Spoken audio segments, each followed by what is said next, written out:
All right, and I'm going to introduce it like sort of like the podcast, okay? First, let me.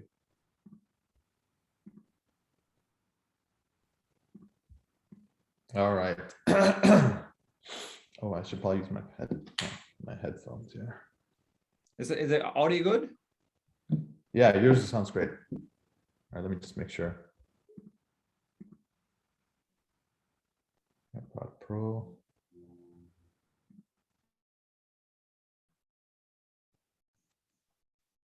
Okay. Hello? Okay, I can hear you. Okay, perfect. Okay. All right, everyone. Welcome to another episode of the Limitless MD podcast. I'm so excited today.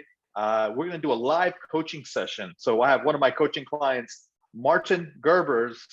Martin, where are you from?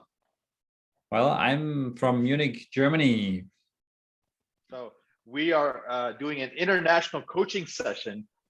We're based out of DC here at the Limitless MD podcast, and now we're going to be coaching internationally with Martin Garbers out in Germany, Munich. So welcome, Martin, to the podcast, and we're going to be talking about really some strategies to where, Martin is a high performance business coach. He's an executive, and he really helps European companies excel to that next level. He has really high powered clients, and we're doing this coaching session so we can add insight, maybe sort of do some red teaming, and really see not only can he execute on his visions for 2022, but can he enjoy the process and do it effortlessly. So that's our coaching session for today. So Martin, welcome to the podcast, my man. Well, Vikram, thank you for making this possible. This idea was born in Rich Litvin's group about 6-7 months ago. He challenged you, hey, how about creating a podcast? And I raised my hand. I'm willing to be on the podcast. And today I'm standing to my word. I'm on your podcast. Thank you for inviting me. Yes, sir. Yes, sir. So you're across the pond, if you will. You're in the beautiful, beautiful country of Germany. And tell me, and tell our listeners, what is it that, a little bit about yourself, sort of open the kimono a little bit. Yeah. So what brought me to the world of coaching? It was probably almost a brain breakdown or a burnout. I was in the corporate world in semiconductor and financial roles for 18 years. And in my last role, I was the financial responsible for the European entities of Fairchild Semiconductor. So you want to call it the local CFO of all of the entities within Europe. And in my last role, I was handing this company over to a merger and acquisition. It was bought by On Semiconductor. And my role back then was to migrate all of the systems into that new setting. And while it was a challenging environment, I came close to a burnout situation. I was really exhausted when that ended. And I allowed myself to walk the Camino, the St. James Camino in northern Spain, which is... Wait, Martin. We have a lot of listeners here from all over the world. We have a lot of listeners here in the US, but they may want to know more about what you're talking about. So first, before you go on to this amazing walk you did, let's go a little deeper into the burnout. Can you tell our listeners, what does it feel like to have burnout? How did you know it was burnout? And did you know when you were quote unquote having the burnout that it was truly burnout or something else? It was an exhaustion. I had on the outside, I had all of the typical signs of success. I had a good career, a good earning company, car, all of the travel around the world, and everything that is related to some of these high level roles.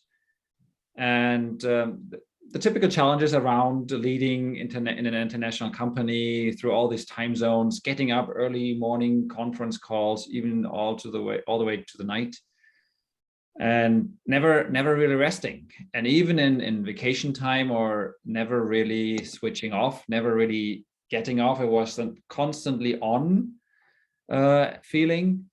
And I realized that during one of my breaks where I said, hey, I take a vacation off, and I was sleeping for almost like 3 or 4 days with some interruptions. And one of these days I woke up and said I was really at the point where I don't really want anymore. I'm ready to quit. I'm ready to call it off, because I realized I was chasing some other agenda, not my own. I didn't feel like I was providing any meaning, substantial, really fulfilling work. I was really running on somebody else's agenda. And that I kept using my discipline. I kept using my energy to wake up, get in and do the stuff and deliver all of the high demanding deliverables.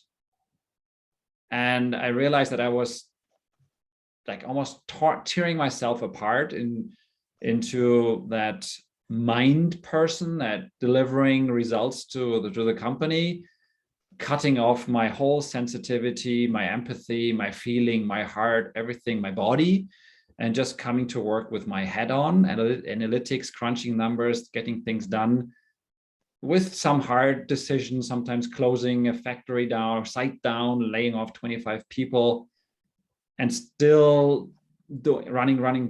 Yeah, I was paid very well for it, but in some ways there was almost like, putting the soul aside and just coming to work and to deliver results. Yeah, and that tired me out. Let me just stack on what you're saying. So for our listeners out there, our listeners a lot of them are high performers, executives, physicians. They're people, in the upper echelons of what they're doing, and they're probably world class at it, similar to what you are, Martin. But what was interesting is what you talked about. Some of the buzzwords you're using, it resonates to a lot of folks. You said you had vital exhaustion. You had to sleep for several hours to just even recuperate, and you were just using just pure absolute willpower and discipline to sort of muscle your way to achieve this kind of success. And it was success on paper, right? It was high demand, but inside you're tearing yourself apart. You said that you're executing on the soulless business practices of, shutting down. And there's nothing wrong with it if that's what needs to be done to save the company. But there's a social and psychic toll. Would you agree, Martin? If you had to close down, fire people, you have to do all this kind of stuff, and there's no period to sort of recapitulate, to rebalance, to empathize, and to rejuvenate. Absolutely. That was for me the lessons that I understood there after running for several years in this role. There was always this gameplay, hey, let's play hard, or let's work hard and play hard. But I ended up saying this is a road to exhaustion. It fills your bank account, it fills a lot of other things, but for me it was at some point an empty shell. And I realized that even in a physical, I went to one of your colleagues here and had a heart rate. I don't know how to call it, when you monitor the heart rate for 24 hours. Sure, a Holter monitor, yeah. Yeah, and he said, well, you keep watching this is not a normal state. You have to be careful and watch your diet, watch your practices, and so on. So he was giving me a warning sign that this is not normal for the age I was in. He said, hey, this can balance, not risky, but keep an eye on watching on this. So I could sense also these body reactions on that constant stress level I perceived, and I was telling myself, hey, meditate, keep it calm, go running, go exercise, eat healthy. But there's a limit to fooling myself, I put to say. Getting to the end of this was really a level of exhaustion. So this vital exhaustion that sort of typifies burnout in many careers and in many professions. Our good friend and guest Martin was feeling this to the point where he had palpitations, he's having tachycardia, and if you had to break it down, what's going on? He's creating these emotions in his brain, and these emotions are triggering chemical reactions. He's stimulating his cortisol, his adrenals, which help regulate, heart rate, were overtaxed. And now he's probably getting adrenal fatigue and insufficiency and all these different things. So there's a physiological component, there's a mental component, and I would dare say there's a spiritual component to all of this. And finally, enough was enough. So tell me, Martin, what transpired because of this? What was the tipping point, and what did you do about it? I had a lucky destiny, let's put it this way. I was in that game, and I don't think that I would have jumped myself unless the train would have stopped me, in the sense of derailing my physical thing, or let's say having a burnout. I've seen in my career some colleagues having a burnout, really being off for several months. So I knew what was coming there and the risk that was there. But I got lucky. I really had the lottery drawn, because when the company was acquired, I knew the moment that the announcement was out that, hey, there's another peer, yeah, the acquiring company is acquiring us, so my role is going to be made redundant. I knew this from the moment the acquisition was announced. And for me, it took me like 30 seconds. And while everybody else, we were in a meeting, dinner with all of the other executives of that European site, while everybody was like, oh, what's going to happen to my job? I felt immediately a big sign of relief. I was really, this is the lottery ticket here. This is going to be the golden exit, because I knew that, hey, I'd been with the company, so they will make me a nice offer to leave the company. And we really negotiated also on good terms, a good departure for me. So I had a financial safety cushion. But the real element was that relief that, hey, there's an end to that drudge. And that allowed me to, wow, what am I going to do in that step next? And there was this inner voice that said, that's the time to walk the Camino. So Talk to me, Martin. Explain to our listeners here, what is the walking the Camino? What is that? Some of you might have seen The movie The Way in the US is rather familiar, or the St. James Way that Camino Coelho has written a book about it. So it's an old pilgrimage, which in the medieval times, people walked from their home thousands and thousands of kilometers all the way to Santiago de Compostela in northern Spain, and then walked back. So nowadays, it was revived, more popular in the 80s, 90s. There's a few movies and books written on it. And I read a few of these books, and I was like, hey, one day I want to do this. And when that opportunity came with, hey, that's going to be my finishing date, I can walk the Camino. I went to southern France. Saint-Jean-Pied-de-Port is the last French city, or it's a little village where the Camino passes and then goes into Spain, and then it goes all the way about 1,000 kilometers or 600 something miles from that point to Santiago, and all the way to the end of the world in Finisterre at the Atlantic Ocean. And it's all walking. Yeah, you get up your backpack in the morning, you walk until you're tired, and then you find yourself a little hostel. And then you sleep and rest, and next morning you wake up and walk again. So and you just have to follow these yellow arrows or the shell sign.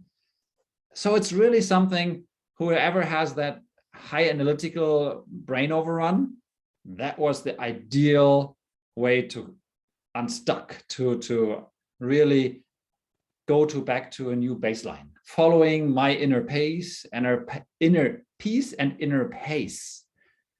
Yeah, it was funny. In the first few days of the walk, I was like really fast. I was walking like if I had to run a marathon, almost like 4 or 5 kilometers per hour. 2 weeks later, I was only walking 3.7 kilometers per hour. And then at the last, I was only like 3.5, really slow walking, like almost like when you have old people and you go for a walk with old people. That's the pace I could walk all day and reflect and think and have my inner voice come out and have this self-talk and cleansing. And there was a lot of spiritual experiences getting that in that slow motion, yeah, sensing, feeling, being in sync with nature. And that was some big experience. Yeah. That is an amazing description of what some people call like walking meditation, or sort of like a pilgrimage of peace almost. And it sounds like it was a spiritual event, it was a physical event, and it was an emotional reset. And you came out of this walking the El Camino, and finally going to the Atlantic Ocean, and you had to come back as well, or it was one way? I took one way. I basically flew back home. Okay. I allowed myself like 7 weeks of time for this. How many? 11 weeks? 7 weeks. Oh, 7 weeks. So almost 2 months. Okay, great. And this sort of fundamental reset of your body, it allowed you to sort of eventually, there's so much, like if you've ever started meditation, there's a flurry of thoughts for the first few days, and suddenly it starts to quiet down. And probably, a week or 2 weeks into it, you start to notice, things, and you become more mindful and present, and your heart rate starts to slow down. You really get into more of a contemplative, meditative, introspective, integrative state. And looks like that's what you achieved. And by going deep, going within, you found the answers. The answers were not outside, they were inside, Martin. Absolutely. It was exactly how you described. Yes, absolutely. I mean, I was a practitioner of meditation for many years. So for me, I knew meditation, but being on a constant slow walk, that was a continuous meditation. That very often I was walking for hours just by myself. Yeah. And having my thoughts just trumble over and run over, or picking up some impulses from the synchronicity of the environment. And I remember there was a day where it was a little bit rainy, and I was almost 30 kilometers into the day's walk, and I was tired. I said, hey, it's a good time to actually close the day and find myself a hostel. And I walked into a church, and I meditated in the church for a few minutes. And I got up, and my inner voice was really, now you continue, now you walk. Yeah. I said, okay, if you say so. And I picked up my luggage again in my backpack, and I walked for another 6 kilometers, so more than an hour and a half. And I came to an old monastery that was almost fallen apart. And in that old monastery, without a roof, this old church, there was a little hut inside that church. There was no electricity, there was no internet, there was no warm water. And my body said, hey, that's where you rest. That's where you stay the night. And for me, there was this following this inner voice, and I had this beautiful experience with the other 3 pilgrims that there were, and the mothers of that place that were taking care of us. And they provided me valuable insights. I said, hey, you might want to consider walking another route. You might want to consider seeing that, or you might want to consider stopping there. And that was for me like magic, because if I had just continued my mind approach, I wouldn't have made that experience. And from that moment on, I knew there was an almost like an autopilot, like a spiritual autopilot, making sure I was having these encounters that were fulfilling, for nurturing for my soul. So Martin, I'm hearing intuition, I'm hearing instinct, I'm hearing, this kind of sort of guided, you feel guided in your life. And so this is a far departure from negotiating that golden exit, the parachute, figuring out, hey, what am I going to do with the rest of my life? I have some money, I have some free time. What's the next step in this search for meaning, the search for impact? And also you want to do well in life, right? You want to have income as well. So you're like a modern day saint, if you will, or modern day pilgrim, really trying to figure out, hey, what's next? And this next chapter of life cannot be rushed, from what I'm hearing. It should be take advantage of that time, and be in the vacuum, and realize that the right things are going to come and they're going to attract to you. Is that correct? Yes. And now with 4 years hindsight, looking back, I can see there's a red thread going through. Yeah. And I said, that was almost like a perfect line. Looking backward looks like a perfect line. When I was in the situation, I really didn't know what to do. There was fear involved. Hey, I have some money that will get me a year and a half or 2 years into the future. I don't have to worry about immediate needs, but I have 3 children. I mean, 2 of them are at university right now, and there's another one in school, my wife. So I knew I had to create something that generates an income for our family continue to live on. Yeah? I have savings, but it wasn't so, hey, now I can ride the wave. I knew I had like 2 years, 3 years time that I can create something that gives me possibility to sustain and create my life. And so Martin, there was a situation where I was in. Yeah.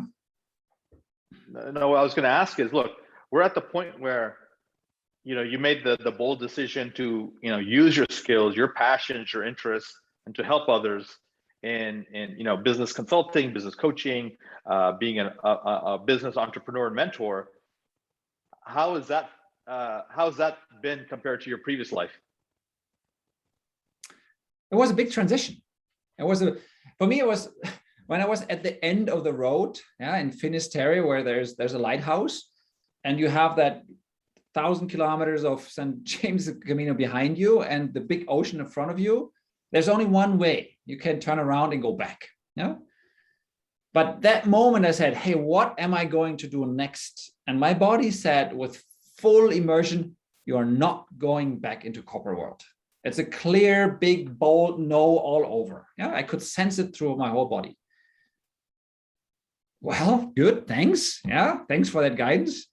But then also tell me what's next. How am I going to do from an 18-year corporate career, well paid, into something totally new? And I had that glimpse of, hey, it's going to be something like consulting, coaching. Yeah. But I had some of the other colleagues, hey, if you get lost, everybody who is being fired from a corporate role becomes a coach. Yeah, because that's okay for a time being. And then after 6 months, you find a new role. So there was that fear around, can I really make coaching a business? And I embraced that path and I created it step by step. And I had a lot of help from left and right and all these.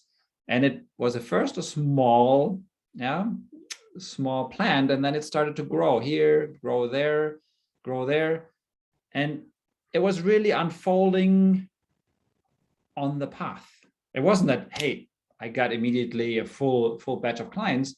I created it step by step. My clients, I had I got contacts to some of my long-term business connections.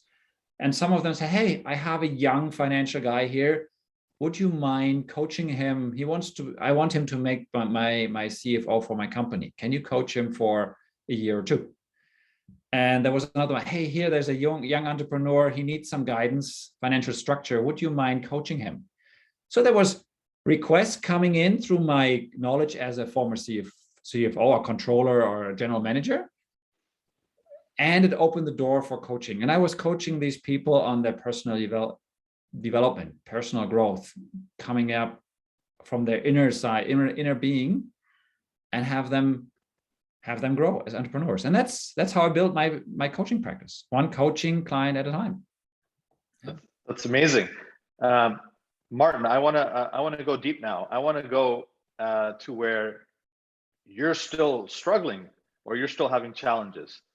Tell me what's preventing you from your next level of evolution.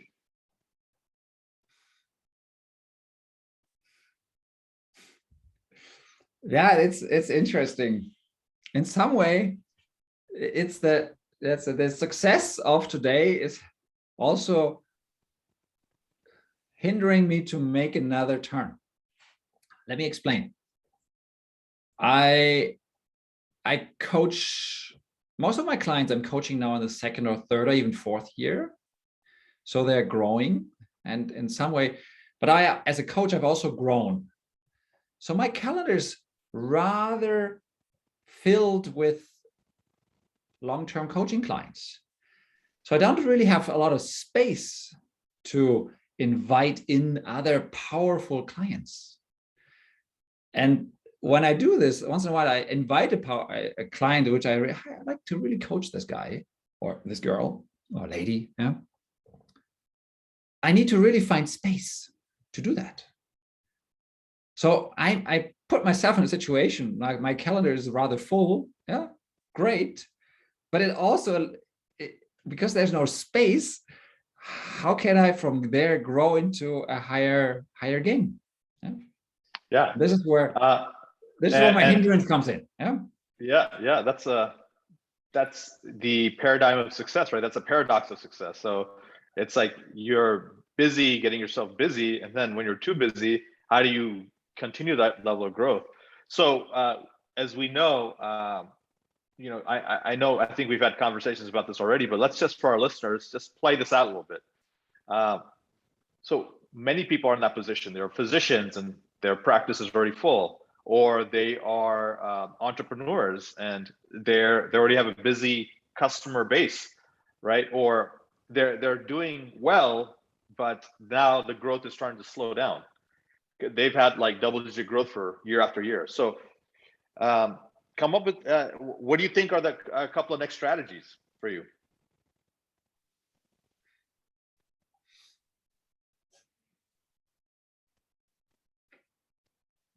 I think it's going to be a combination of a few things.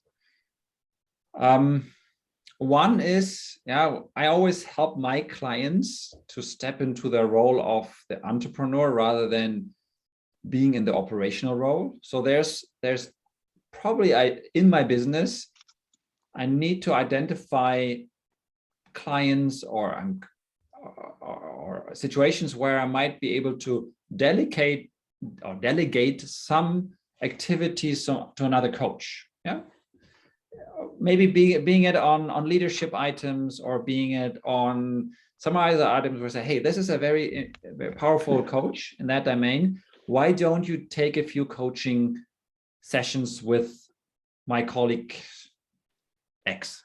Call it, yeah. And so delegate that.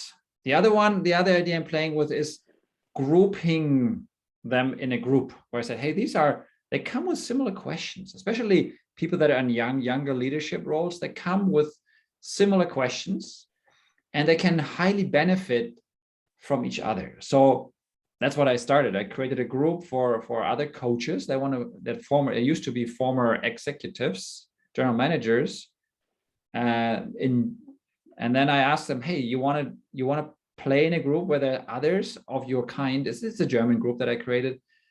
And so we play there. Yeah. So they can play out, they can share their concerns, thoughts, wins, losses, whatsoever, really create a safe space for them among other peers. That's something I'm playing with. And there's probably the big invitation is to create stronger boundaries in no's. Saying no, finishing some of the old agreements that I realize, hey, there's either the client is not growing anymore or I have also outgrown them. Yeah, being gentle in the saying no. So I create space for new clients to come in at a higher level or at a powerful level. Yeah. And it requires me to say no, to sit down and have space and say, hey, which one do I want? Which is my 10 out of a 10 client? Which one do I want to create? And where is it also okay for me to say goodbye? And this is hard for me. Saying goodbye is hard because I've created these long-term relationships, long-term clients and relationships. And to be, sometimes as a parent, my eldest son is already out of the house. So when he moved out, there's also this, my little boy now is taller than me, is left the house, letting go. And I know as a parent, it's necessary. If they want to flap their wings, you have them, get them out of the nest. Yeah. But that's where I realized that I need to invite myself to give a gentle no. Yeah. So I want to really unpack a lot of the things you said. So, for anyone who's looking for growth, these are the four main strategies that really help, if you're doing you're a coaching or consulting role, or sort of one-on-one, or some kind of mentorship, or business strategies where you're bringing skill sets to either an individual or to a group of people. And that's, going from one-to-one, as Martin was mentioning, to one-to-many. That's one of the biggest things you can do. And what happens is it's a win-win-win. One, you're able to serve more people, which is the ultimate goal. And number two, the price point may make you taking in different people that would not be able to afford your one-on-one strategies. So that group coaching is very powerful. And if you want to take that one step further, that's where it's one-to-one, one-to-many, and it's one to the universe virtually, by doing modules or training that lives forever, right? Creating sort of your codified education, information, skills, unique business ideas put into a systematic training or learning. So that's one strategy. The second thing Martin was mentioning is maybe bringing on a team of coaches, right? So instead of Martin Garbers having his own one-on-one coaching program, it's a coaching institute. And his institute maybe is formalized coaches, or maybe informal relationships with coaches. And then maybe multiple specialties. Maybe he coaches executives, this person coaches COOs, this person coaches young entrepreneurs with startups, and then you're building this either loose or formalized relationship.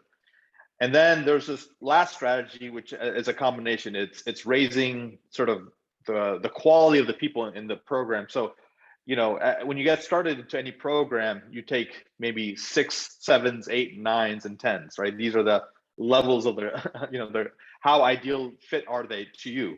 And as Martin has grown in his experience, he's realized, I don't need to take 7s anymore. And he lets those go. I don't need to take even 8s. I only take 9s and 10s. And here's the price point for those people. And he makes it more of a sort of what we call bespoke or boutique kind of coaching practice. And what happens is a couple of things. The people who do say yes and who do come in, they're highly motivated because they've invested time, money, and energy. Number two, you're motivated because they're your ideal client.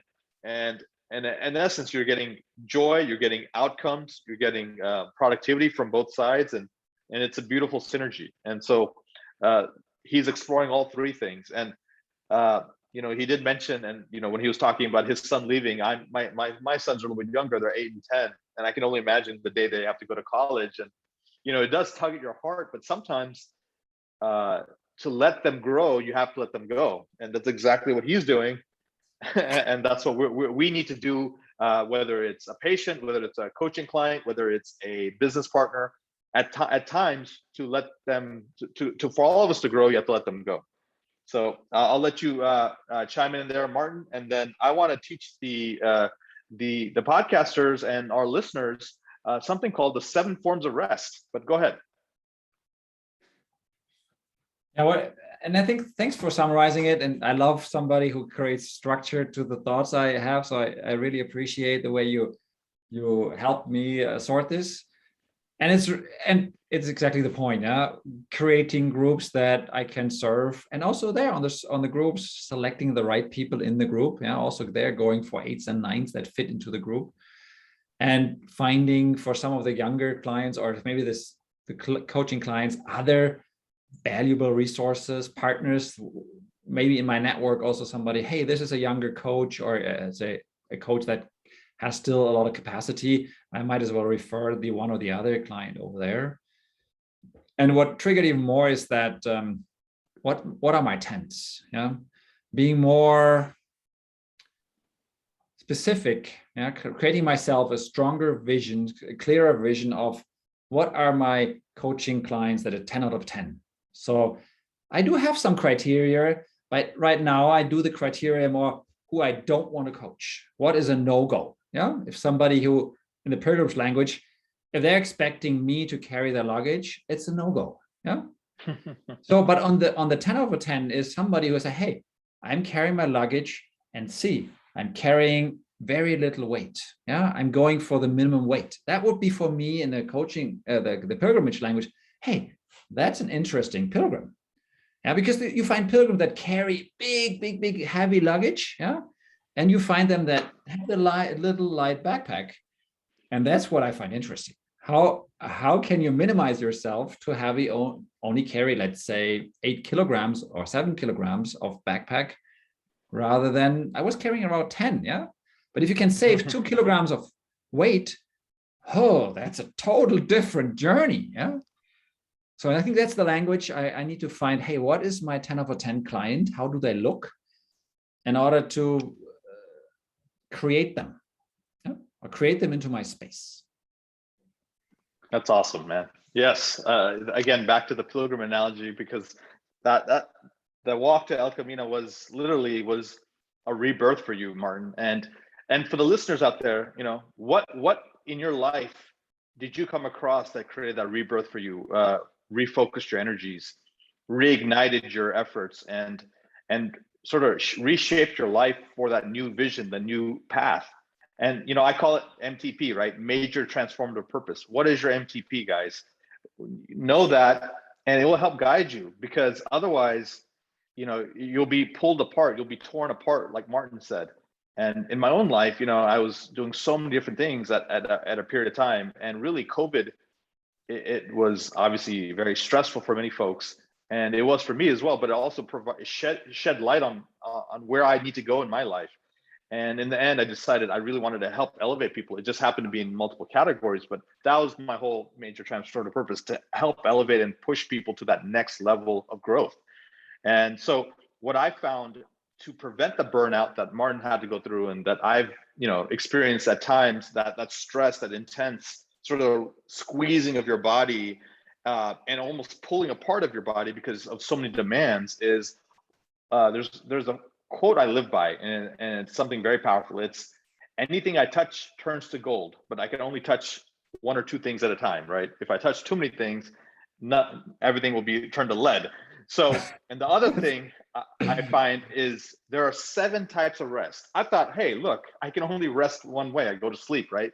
No, there's actually, your body needs rest, and it's absolutely something very powerful. So Dr. Sandra Dalton Smith, a physician and author, wrote a book called Sacred Rest: Recover Your Life, Renew Your Energy, and Restore Your Sanity. And she describes these 7 forms of rest. And so I highly recommend you check that out. But Sacred Rest by Sarah? Dr. Sandra Dalton Smith, okay. and we'll have links in the show notes below. Okay. So number 1 is physical rest. Okay, what does that mean? That's either passive, like being napping, watching a movie, sitting in a comfortable position, or active physical rest, which is like yoga, stretching, and massage. So that's very, very powerful. Sometimes a gratitude walk could be very helpful as well. So that's physical rest. That's number 1. Number 2 is what we call mental rest. Okay, so what does this mean? As you know, our days and our lives can be very tense, right? So there's a lot of stressors outside of control: city, noise, traffic, information, hectic schedules, like tight deadlines. And so sometimes it's creating interludes of time where you have time where you're not thinking about anything. Your brain is not on. You're having a healthy snack. There's no phone calls, no distractions, no emails. Maybe you're journaling, right? You're decluttering. You're resting, right? That's number 2. The third one is called sensory rest. So that's you need to give a break from texting, on the phone, social media, and it's you sort of plan and have an organized day, and you focus on one task at a time, and it's solo tasking, literally. And there's periods of disconnection in between, like connecting with nature. Okay. And a lot of people, when they scroll and they look on their phones, the nickname is called doom scrolling, because it's usually negative. And so really taking a break from that will give your senses a rest. The next is what we call creative rest, right? Sometimes you need to evoke the right side of your brain. You need to realize it's all about numbers and crunching and stuff, and you need to get that creativeness out. So crayoning and art and coloring have actually made a comeback among adults, right? Writing songs, sculpting, playing music, right? Yeah, This all will allowing yeah, creativity come out. Yes, yes, absolutely. I work with that a lot. Yeah. yeah. And as you know, Martin, this is very powerful, right? Because sometimes your best ideas come when you're doing these kind of things. And we've seen Absolutely. the Renaissance painters, not only were they good scientifically, but they were good artistically. And so, one of my goals has always been to be a Renaissance man. And so, I've loved, once in a while, once a year, I get out my acrylic paint. I like to paint sometimes, and doing a vision board, but doing it more fun way. With cutting out pictures of where you want to live, what you want to do, where you want to travel, can all be part of that. So cool. Now we're going to go to emotional rest, right? There's a statistic that staggered me. There's 34,000 human emotions apparently. So we have to learn to manage those kind of emotions, right? So it's okay to cry. It's okay to have a release. It's okay to just get it out of your system. So having that emotional reset is very powerful. This is a mental health break. So really not burying your emotions, but feeling your emotions, savoring the emotions, and then imagine your emotions are like a thought cloud, and they just sort of just go over you. You're feeling it, and then you release it. So that's what we call emotional rest. And the final two, guys, social and spiritual, right? So social is really just connecting with other folks, right? Connecting, it's also spending time alone once that's appropriate, but it's also having fun with friends and enjoying friendships, and family and friends. All of that's very good. So both the intentional solitude, but the intentional friendships. It's that balance you can do. And then finally, spiritual rest, right? It's connecting to a deeper purpose, the universe, to God, to some higher power, and figuring out what is my purpose in life? Why am I on this earth? How can I make a dent in the universe, right? And then being playful, right? And realizing that your life is going according to plan, and you're supposed to have detours and exits and U-turns in life, and that's okay, right? And it's just like knowing that it's all meant for a greater purpose, and you're here on purpose for purpose. And there's another quote that people like to use that I like to remember. It's that life doesn't happen to you, it happens for you, and then even if you want to go deeper, it happens through you. Yeah. So that is sort of the strategy to prevent burnout, guys. Sort of hitting all these sevenfold rest items, and I'll quickly go through them again: physical, mental, sensory, creative, emotional, social, and spiritual. And with that, I want to thank Martin. Any last words, and how can they find you? How can they learn more about you, Martin? Well, first, thanks for sharing that seven aspects. And I'd even challenge the rest. I would probably convert it into awareness. Yeah, it's the rest means for me, it's unplugging, and for me, aware could be also in awe, wandering, being accepting to it. And I think this is where my invitation to my clients always goes, hey, where can you wander? How can you put wander back into your life? And if you put wander, and hey, how can spirituality be a wander in your life? And it allows things to emerge and come, and it requires calmness. If you are rushing around and you're trying to wander, that doesn't really work. You need to have that space, the Kairos space, the created space, where you can really invite something to emerge. Yeah. If you cramp your day and squeeze it into little Chronos pieces, yeah, everything tight, it's very hard to wander. Yeah. So thanks for giving that one. I'll use that, and I'd be happy to share this also with my clients, because that's exactly what I do in my coaching. I invite my clients, hey, have you played a piano before? Oh yeah, when I was a child. And said, hey, I require from you that you get out your piano again, buy a piece of music, and a half a year from you can play that piece of music. Yeah. And that only happens if you sit down and get the creativity of playing the piano out. And one of my clients, he did that, and he created himself a big new role. He wanted to transition the job, and I asked him to play the piano every time. He said, hey, what does have playing the piano with my new job? I said, yes, play it, trust the process. you'll see it's gonna open a lot of opportunities. Yeah. Very powerful, So Martin. that's, yeah, and the thing with the spiritual one, I have on my manifesto, yeah, I trust God's blessing and love shines through everything I do. That's what I proclaim in my manifesto. And for me, that's something I keep very hidden usually, though you made me aware it's important to lead with that. Yeah, that as a spiritual man in that today's world, in the business, I can trust that God's blessing and love is shining through in everything I do. And just speaking that out now that somebody else can see it is somewhat frightening. Yeah, there's some element of uneasiness to it. It's frightening, but freeing. Yeah, exactly. It's freeing. If somebody said, hey, this is exactly how I feel, well, let's have a talk. Yeah. Then this is where I realized, you said, how can people contact me? Yes, they can Google my name, Martin Frederick Garbers, contact me. I have most of my stuff in German. Yeah. But I do have an English translation of my webpage, which is a section of it. But as I speak and love to interact internationally, hey, if somebody calls from Australia, I'd be happy to have a chat. Awesome. And so we'll put in the show notes and make sure that reach out to Martin, especially if you're in the German part of the world. And with that, guys, thank you again, Martin, for being on the podcast. And thank you, listeners, and keep subscribing and look forward to our next podcast on Limitless MD. Thank you very much, Vikram. Well, I thank you for your service. All right, hold on.